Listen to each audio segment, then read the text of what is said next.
SEALs versus Rangers, and of course I set you up with this when you picked Rangers because, you know, quite frankly, you don't look old enough to have been in Black Hawk Down. I mean, that was how old were you when you had to have been pretty much acting your own age in that movie, right? Well, you know, it's funny because I landed right in the middle. So you had the younger guys that were 21, 22. Yeah. And then you had the older guys that were in their 30s. So, you know, obviously they wanted to make that delineation between the two groups. And I was 28.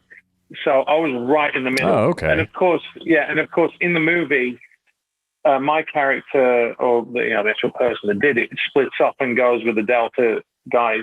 So the majority of my time was with Eric Banner and the Delta team, and not really with the Army Rangers. But, you know, that movie, I cannot tell you how much it changed my life. You know, it was a real moment for me, and I've never been the same. So, I mean, firstly, you know, coming from the UK and you know, you ask, I mean, you've worked with the guys. It's more like, okay, we're going to go and do this. It's not really for Queen and Country like a lot of the guys. They don't do it because, you know, they really want to, you know, advance freedom, or they're really necessarily patriotic. I think that comes with it. Like, I got one of my closest friends was a grenadier, and he just got into a bunch of fights, and, you know, we were like, yeah, I'm good. I'll be good at this, right? That's a simplified version of what happened to him. But I was working. We were doing, you know, CQB training in Fort Benning, and I went outside because obviously, you know, we were going in like 4-man teams, you know, to do the room breaching and stuff like that. So I was outside, and, you know, being the actor I was, and I didn't really know that much. I always loved America, but I didn't know why. So I'm sitting outside and I'm talking to this young Ranger, got to be like 21. And I said, why did you join up? You know, I just wanted a motivation. Like, why were you there? And he said, for freedom. I wanted to fight for freedom. And dude, Clint, it's like someone went, boom. I was like, you'd die for me, wouldn't you? Like, for my right to be free. And he went, yes, sir. And I'm like, greatest country on the planet. These guys are awesome. You know, I mean, it's, you know, who does that, right? Who does that? And then obviously within a year, Twin Towers happened. Those guys go off. The guys we're training with, one of them, I remember, you know, vividly, you know, he died over there, got killed after multiple tours. And it just made me just go, who are these guys? What kind of a man does this? And I really respond to that. You know, I really, you know, that those are my, like, you guys, my people. You know, I'd much rather be around veterans and active duty guys than I would people in Hollywood. It's just not real life, you know. So to me, my core, who I grew up with, you know, it was very much people that would go into the armed forces, or it's certainly more real. They wouldn't do something fluffy like what I do.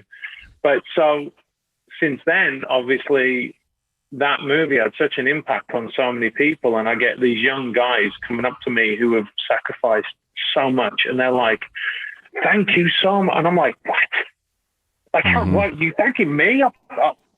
You know, I didn't do it. I did my job, right? But I'm not taking a bullet. I'm not fighting. I'm not, you know, and the humility really has made a lasting effect, you know, on my life. And so, you know, and it's very humbling to always be linked to the 75th Ranger Regiment, and they have a very special place, and the Rangers have a very special place in my heart and in my life, you know. So it was a really amazing experience. Yeah, no, it sounds like it. And I mean, for those listening, Black Hawk Down represented when, you know, there was basically conflict in Somalia, just like there is still today. It hasn't changed very much. It's a lawless country. It's pretty much considered either denied or, you know, definitely semi-permissive to non-permissive environment, because there's no real government. And the government that they do have resides in Ethiopia, it doesn't even reside in their own country because it's that hostile. And it's been that way for a very long time. And, back then, it was an area of concern, and the United States had a presence there. And long story short, if you haven't seen the movie, a Black Hawk gets basically, shot out of the sky. And then it just leads to chaos, where everybody in the streets has guns. One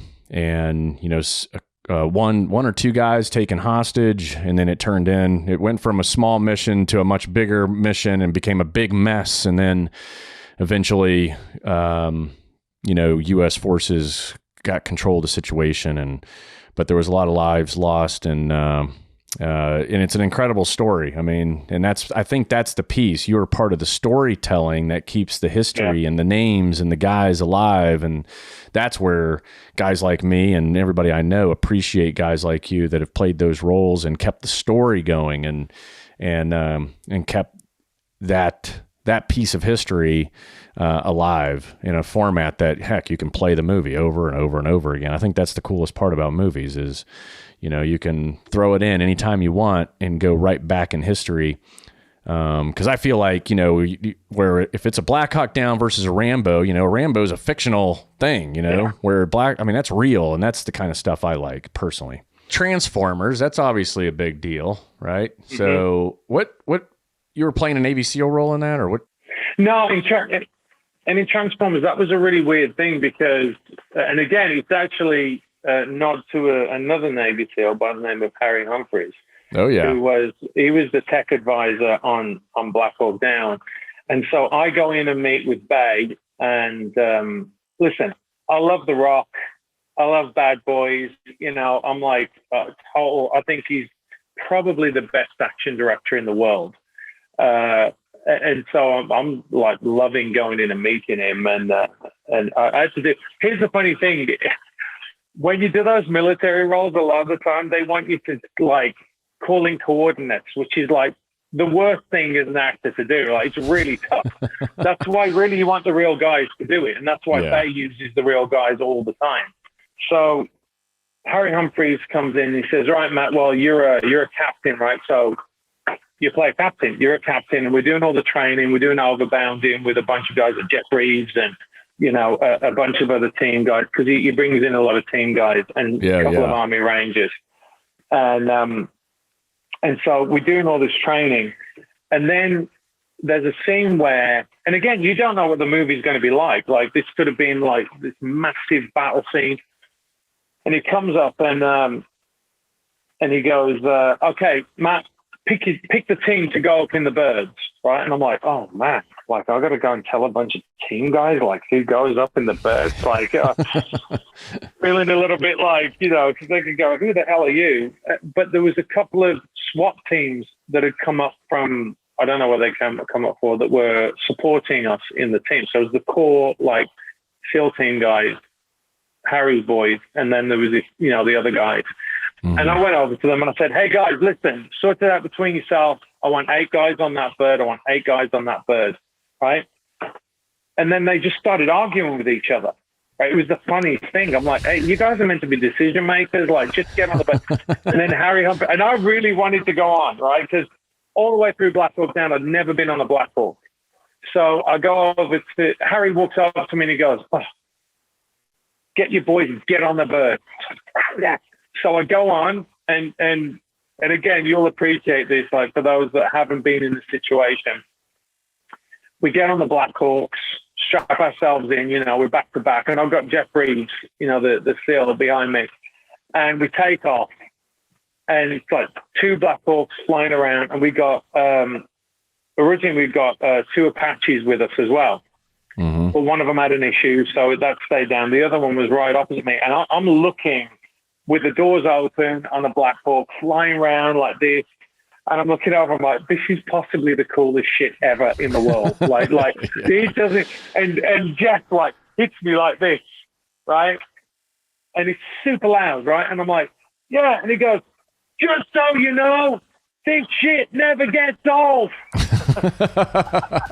And I'm like, great. totally geeking out, like going around, and then, obviously with Optimus Prime and all that crap, it was really amazing. You're listening to Can You Survive This podcast? Thanks for tuning in. Please make sure to subscribe, rate, and share on the iHeartRadio app, Apple Podcasts, or wherever you get your favorite shows.